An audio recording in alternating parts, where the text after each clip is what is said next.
Good day, good afternoon, good whenever it is you are listening to this. Thank you very much for listening to this. You are checking out a Woke and Bake production of Kicky Punchy.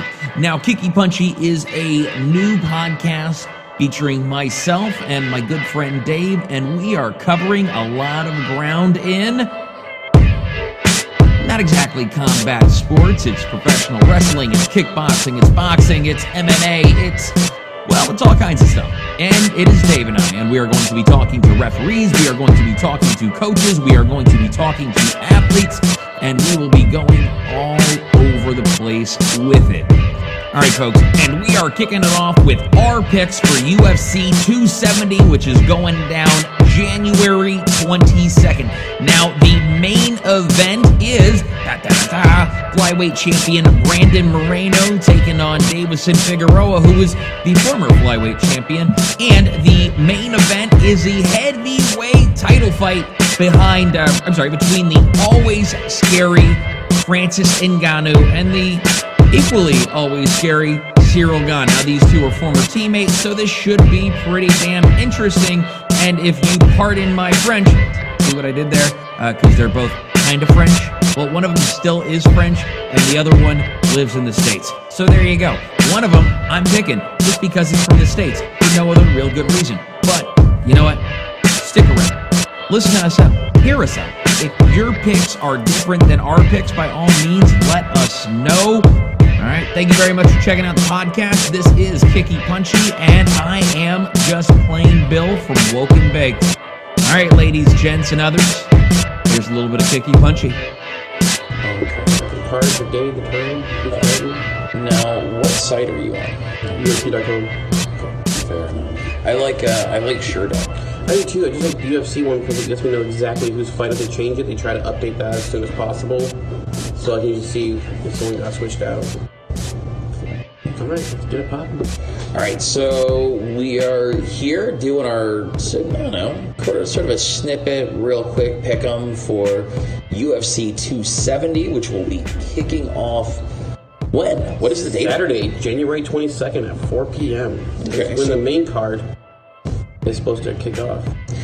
So this is the first major numbered card of the year. Now, this is going to be the second fight card of the year, but we're not really talking about that because this is the first numbered card. This is the heavyweight title fight, which is a weird reunification. We'll get to that eventually. There were some fights on the prelims. There are some fights on the main card. But I really kind of want to stick to the main card right here because I think it's a pretty interesting main card. It's stacked. It's the first fight card of the year, which is traditionally like the last numbered fight card of the year. Yeah, you try to start off the bang. You want to start off mediocre. Yeah, and I mean, really, what better way to do that than Ngannou versus Gane? Like, start off hard. Yeah, get the fans in. Agreed. So, but we're going to start at the bottom of that. So, who kicks off the main event? Hardy, Olnick. So, Greg Hardy, Alexei Olnick. If I'm not mistaken, Alexei Olnick's fighter nickname is like the Python or the Anaconda. One of the really interesting things about him is he's got an Ezekiel choke, which is traditionally a gi choke. He's got a no-gi submission on those, which is really hard to come by. Alexei Olnick is probably as good a grappler as you're going to find in the heavyweight division, like right now.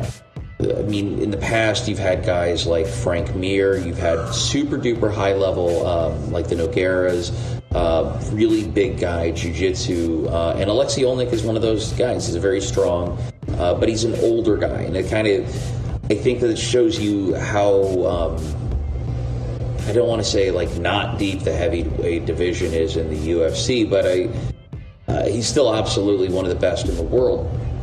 But Greg Hardy is a really, really young guy, and he hits hard.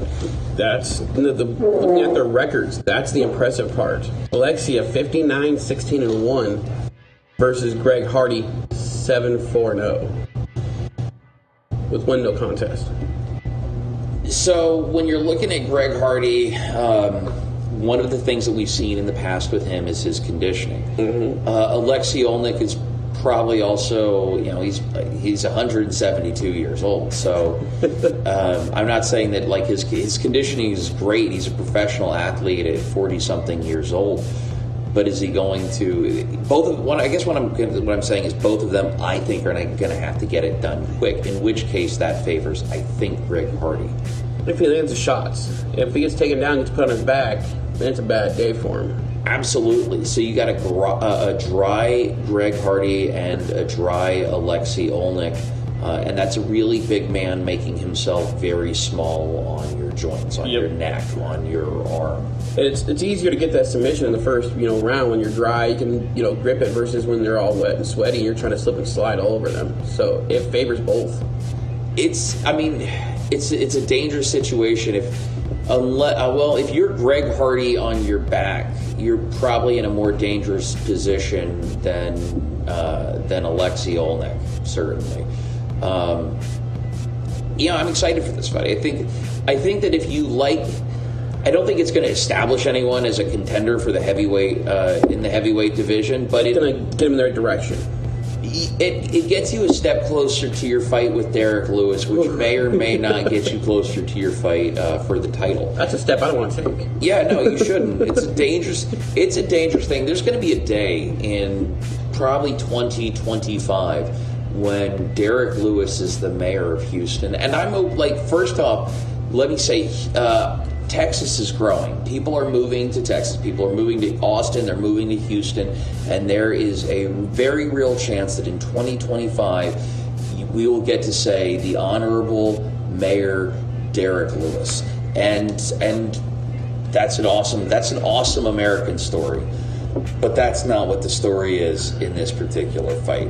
With Alexei Olnik and Greg Hardy, I think that it favors Greg Hardy in strength and power early on. Now, if Alexei Olnik can take him down, then it's a whole different game. But if you've got a wild Greg Hardy punching you while you're going for a takedown, getting in there is dangerous. Yes. Like all of that, everything about this fight is dangerous for everyone involved. So, you had to pick one. You going Hardy or you going Olnik? I'm going with Hardy. That's me too. I got to go Hardy on this one. I think he's younger.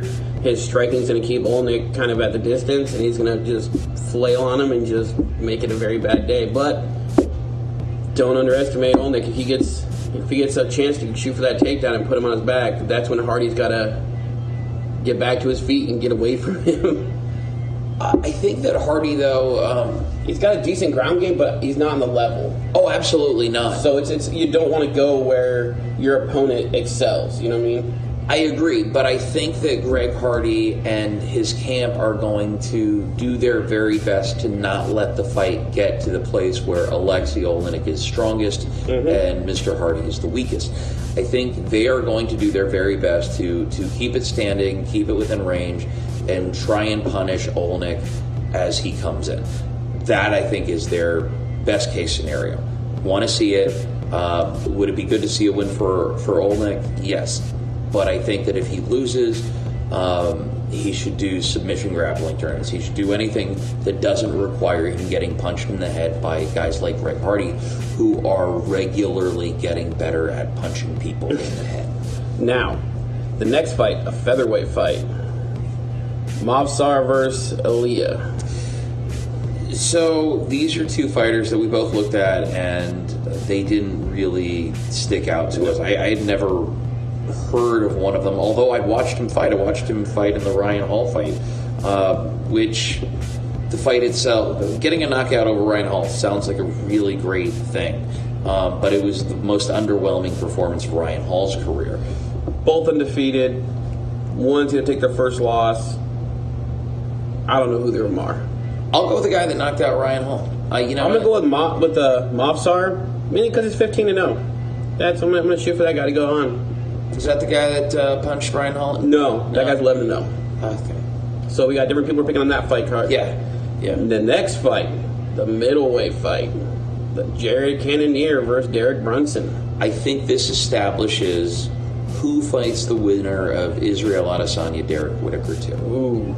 I think that's what this does. I think, I don't know, I think we've discussed this in previous podcasts. My feelings on rematches is that roughly 3/4 of the time they happen the exact same way it happened the first time. I mean, not necessarily in the same method, but like the winner of the first one wins the second. You have those flukes like the Lesnar versus Mir rematch where Lesnar just pummeled Mir damn near to death. Yeah, but that's the rule. That's the exception, not the rule. Yeah. So,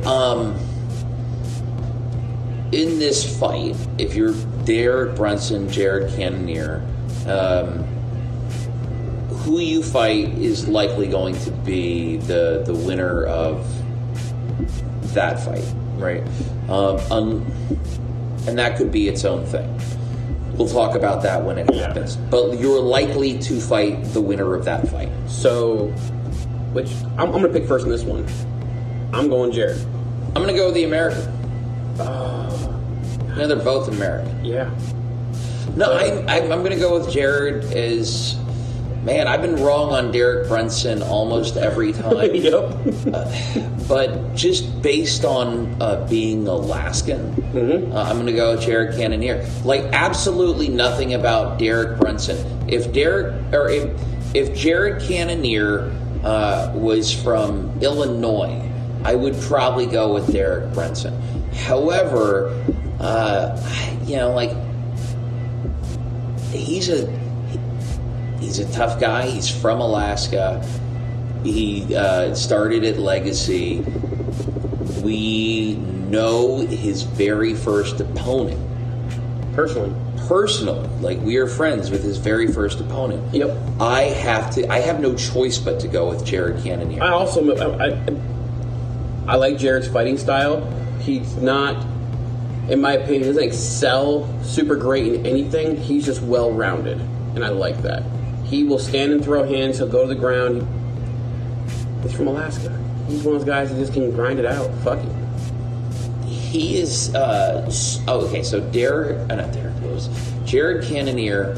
I said Derek Lewis because he started at heavyweight, went to light heavy, where he was good. His most, in my opinion, substantial loss at light heavyweight is against the guy who is the current champion, and the current champion, Glover Teixeira, had to be like the wily, crafty veteran to beat Jared Cannonier at 205. Yeah. Jared Cannonier is a guy that hits hard, he hits really strong, and he's tough. He fought Robert Whittaker with a broken forearm. Like, he broke his arm in the first round. And didn't stop. Kept going. I'd have stopped. I would have stopped. I'm a bitch. I don't know. I own it too, dude. If I break my forearm, I'd be like, hey, tap out. And it's Derek Whittaker. Like, he's a good arm kicker. Yeah, he's gonna kick the shit out of your arm. You know it hurts. Yeah. Beat your corner. What happened? Broke my arm. What does that mean? Fucking done. Yeah, like I'm gonna go home. Yeah. Jared's like, fuck it. It's just an arm. I have another one. I got another arm. I got another one. It's cool. It's cool. And the fact. People don't understand. Living up here in Alaska, you have to be a different breed. The weather, the environment, it's different up here. And if you can live up here and train up here and train in the conditions we train in and live in these conditions, it makes you a different breed. Oh yeah. So therefore, I got to give the edge to Cannonier in this one. I'll give it to Jared Cannonier. It's a great fight on paper, and I'm sure it will live up to everything that we want it to be. That fight itself is a main event on a non-pay-per-view card. I think that fight alone is worth the price of admission. What I mean by that is the exercise of your time. That fight alone makes it worth your time. Whether or not it makes it $70 as a pay-per-view main event, not at all. But definitely a worthy investment of your time if you're going to go to a place like the White Moose in Kenai, where these are free. The fights are free. Go watch it. It's worth watching. Yeah. Get your chicken wings and stuff. All right, so now we're into the co-main already. Let's talk about the co-main. Brandon Moreno versus... Shit, I'm going to fucking slaughter his name. I can't pronounce it, but I'll try. The former flyweight champion, whose name I don't want to disrespect either. And this is a rematch. Yeah. You know my stance on rematches. These are... However this ends, that probably won't be the last time these two guys fight. So... You think the champ's going to take it? 3/4. Okay. Okay. 3/4. 3/4. But here's the thing: if he doesn't, we'll see the fight again. Yeah, and it's not gonna be that barn burner fight. I think. Really? I don't think so. Ah, man, I think this is gonna be. I think they're two little high energy guys with incredible breathing. And I think they're going to punch the shit out of each other for 25 minutes. I'm going to call it. I think I can pronounce his name. Davison Figueroa, which we're going to call him Dave. Dave. All right. I think he's gonna try to do a different technique this time. I have a feeling he's gonna try to go more for the ground and try to slow the pace and try to grind out the victory instead of going what he did last time and not getting that belt back. He's gonna try to flip it up on us. And I see it not being like it was the first fight. I don't think it being that barn burn. I think it's going to be a different technique, a different style, trying to get that belt back. He realized the first time that didn't work. So why go back to that well? You know what I mean? Get a new one, go do something different, and try to flip it up. I mean, he's got nothing to lose if he does. Exactly. If you go back to the same style that you took that L last time, why do it again? That's my theory on it. I think he's going to change it up, and it's going to surprise people. He's going to try to show more ground, try to show more pressure, but at the same time, if the shot's there, he's going to take it. But I don't see it being like the first fight. It's a title fight. Mm-hmm. It has value. Mm-hmm. It's a good, fun division. Oh yeah, it's Henry Cejudo's division. I mean, like he saved that division. Just called the Cejudo title. Well, really, he's if you're looking statistically, Cejudo at least, you're looking at numbers and you're looking at accomplishments. He is probably the most accomplished combat athlete of all time, and we're talking gladiators. Whatever. He between the Olympics, between the Olympics and the UFC, you can't talk about that division without mentioning him. Period. He wants to be the king of cringe. Let him do it. Let him marry himself. So it's fucking awesome. You're going with champ on that one? I'm going to go with champ on that because I think that it is the 3/4 rule. I'm going to go vice versa. I'm going to go with Dave. Just because I think he's gonna come out and do something a little different. I think he's gonna surprise people and have a different way to grind out that victory to get that belt back. In which case, that division, we're gonna see it in a trilogy match. I think we'll see somebody else fight a few times, but I think he'll hold the belt for a bit, and then Moran's gonna go through a few of the people and get right back in the mix and get that title shot again, and that will be the fight that I believe will be the barn burner. That'll be the main event somewhere. That'll be two guys that each have a victory of each other, that go in there and just give us a war. Not quite the war of my favorite fight last year, but close. So, I think that this opens up 125 one way or the other. Yeah. I am excited to see what Kiyoshiro France does. He's got a lot of eyes on him after the Cody Garbrandt knockout. I love Garbrandt so much. So I think we're gonna see. I think we're gonna see what 125 does. I'm gonna go with the champ. I do want to use this segue into the main event and say that the two guys that walk into the ring in the co-main event will likely not weigh as much as one of the men walking into the main event. Now, I think that realistically, this is the fight with the largest men going into the ring since Brock Lesnar and Shane Carwin fought so many years ago. Can I mention one thing, Bill? Yes, please do. In our Instagram live we did, I mentioned about the way they try to make the pay-per-views for wrestling, anime, kind of that role. Yes. And I see Jerry Cannonier or Derek Brunson being the peak of that role, and then the valley will be the Brandon versus Dave fight, where it kind of goes down for a little bit slower pace, just because they know that main event, Francis versus Surreal, is going to shoot to the fucking roof.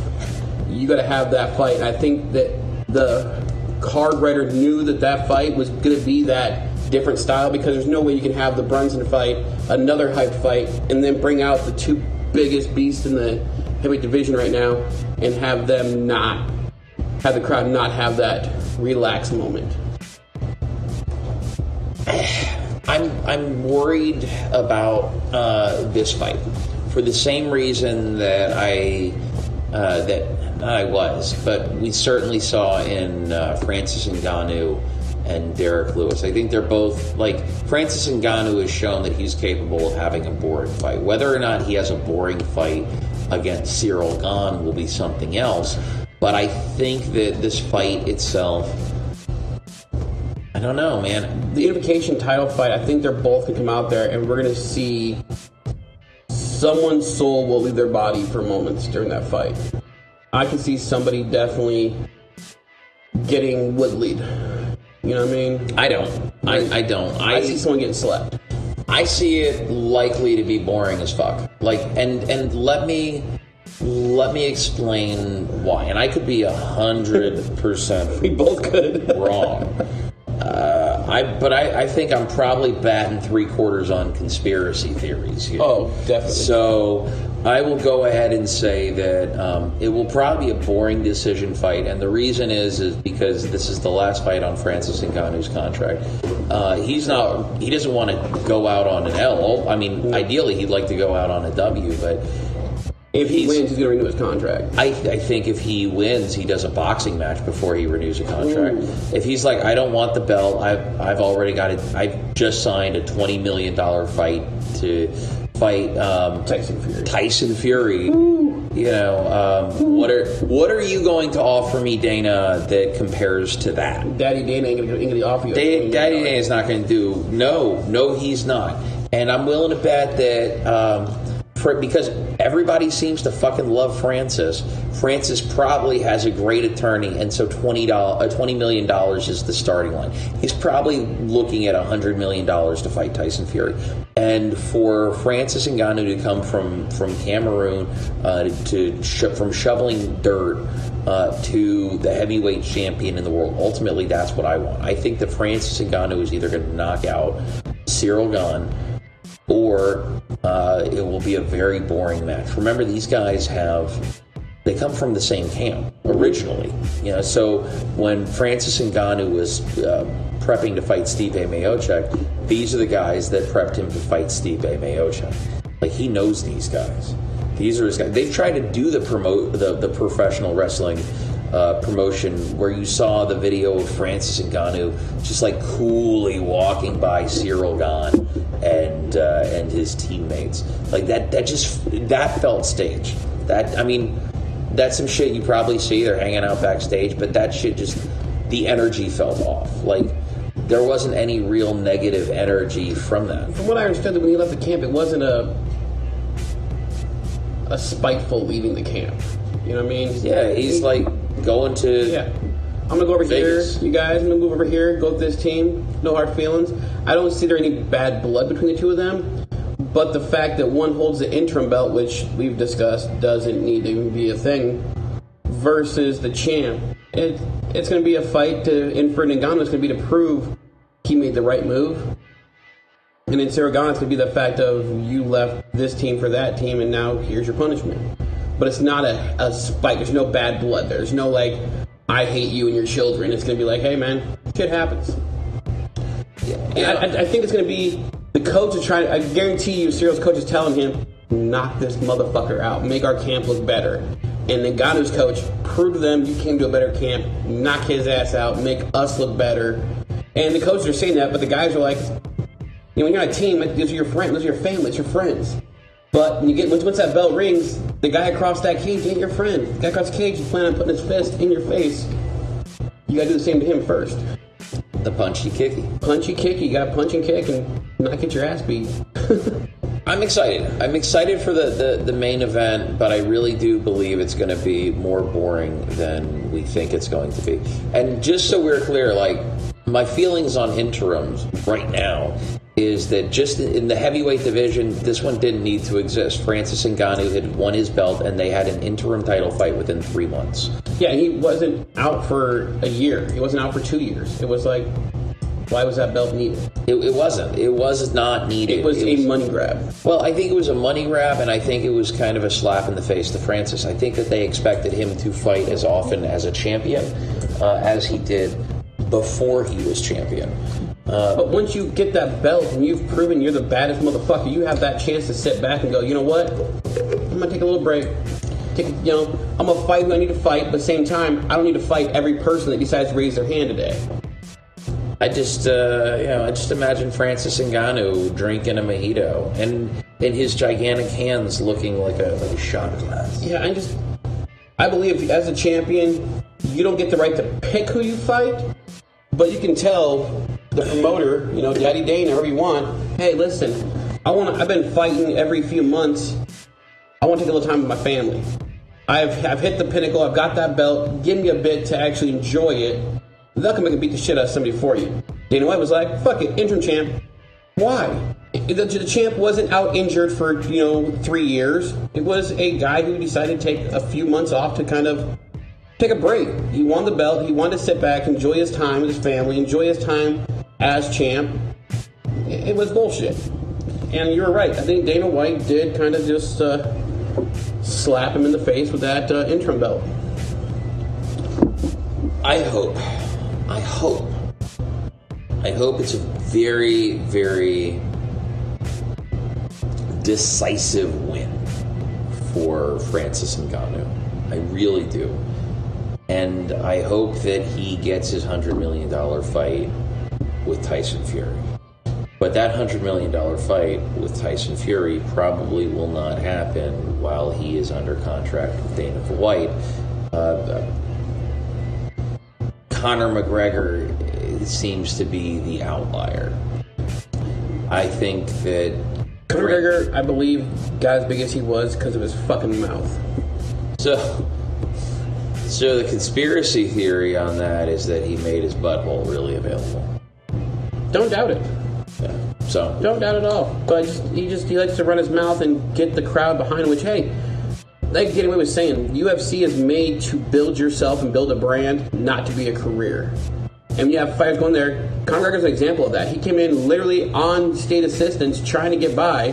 Started off in the UFC. Now he's got enough money to buy whatever he wants because he built that brand, and then he should just fade away with his money and be happy, not sit there and try to keep fighting and get his head punched for no damn reason. Once you get the money you need to be comfortable and do the investments you want and stuff, step out.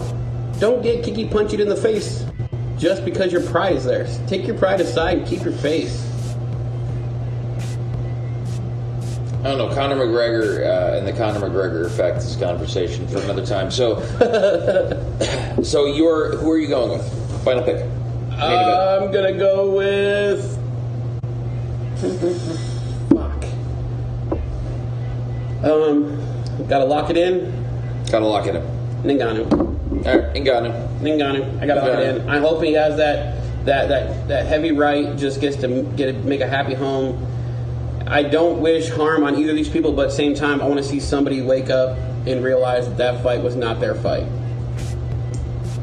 Let's make this one fun, Bill. How do you see it ending?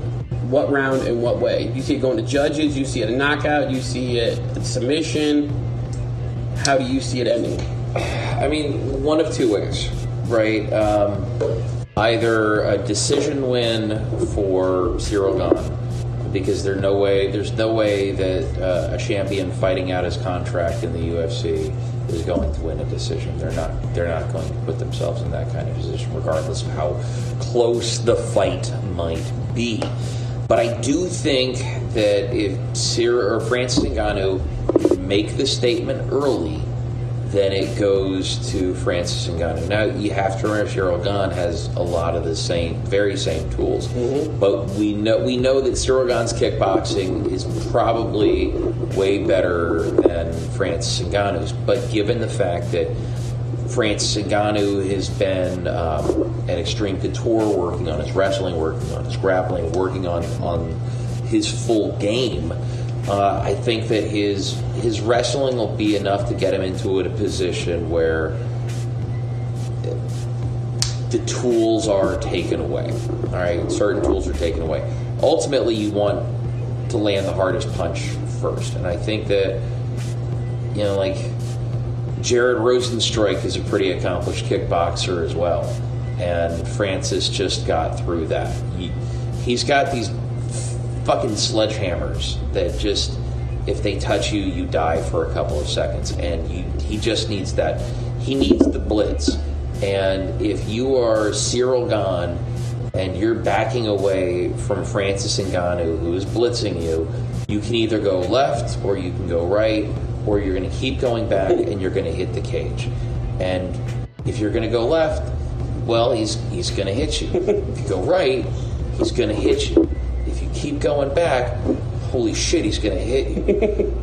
I don't know that Cyril Gane is going to blitz. I think if he does a blitzing punch and uses that to set up his kicks, we can see the same thing happen. So, pick a round. First round. It's all first round. I think the reason this goes is because heavyweight title fights, generally speaking, end quickly. Like they're generally speaking, or I mean, heavyweights this heavy don't fight. Go to the fifth round. No, they fucking don't. They don't want to do it, and we don't want to see it. So I think first round knockout. If it's really crazy, we see a second round submission. I'm calling second round knockout. Francis is going to come out the first round. It's going to pepper him. It's going to back and forth. It's going to be great. I think second round. The first round is going to be Ngannou feeling it out, trying to find that gap. The second round, he's going to see his moment, and he's going to take it, and we're going to see Ngannou second round standing over a sleeping opponent. I don't know. Okay, so we've seen him be really technical against Stipe Miocic, right? We know Stipe was going to use his boxing to set up his wrestling, or use his wrestling to set up his boxing. However, both of those tools were nullified. I think neither of these gentlemen wants to try to pepper it and turn it into a firefight, because either one of these men can turn the other's lights off very quickly. That's some heavy pepper. Yeah, that's some painful pepper. A lot of pepper. We don't want to do. That's a lot of sneezing with that much pepper, and neither of them. Too much pepper is too much. I don't think it's pepper. I think it's more like just straight up like the fucking ghost pepper going on. You know what I mean? Like they hit you. That's not a little jab like a fucking what are their names? The brothers who fight. Nick and Nate. Yeah. Diaz. I don't think it's gonna be pepper like the Diaz pepper where they just hit you 100 times versus one heavy. I think that one jab is still a heavy, hard, painful jab. But it's gonna be a good fight. I'm just excited to see what happens. And the best part is people can listen to this now, see our input, do their own research, and then if they have to work whatever, they can come back and hear us break it down of what the hell happened. Let them know, hey, listen, we were wrong. This is what happened. Or we were right, we called that shit. What we should do, Bill, is keep recordings of all of our picks. End of the year, break it down. We were 64% accurate, 82% accurate, 12% accurate. I have zero interest in building that spreadsheet. I'll be 100%. Oh, I got this. At the end of the year, our last fight of the year, all right, listen, I'm going to pick the fight card, but just so you all know, I have been 12% this year. So whatever I say, fuck it, go with the opposite of my picks, all right? Probably the safe bet. Yeah. All right, well, if you've got it, then you got it. All right, yeah, cool. We'll make this happen then. All right, well, Dave, thank you very, very much. Not a problem. Hope people enjoyed listening to us break down the upcoming fight that's going to be happening. And then after that, we just look it up here real quick because, well, this is what we do. Fuck that fight. 271 is going to be the Israel versus Whitaker. And that will be February 12th, so only like a fucking month later. Yeah, figure it out. Oh my god, that's going to be a good fight card. All right. Ooh, we can discuss that later, but... All right. Sounds I'm good. excited about this card. All right, well, thank you folks for listening, and let us know what you want to hear later.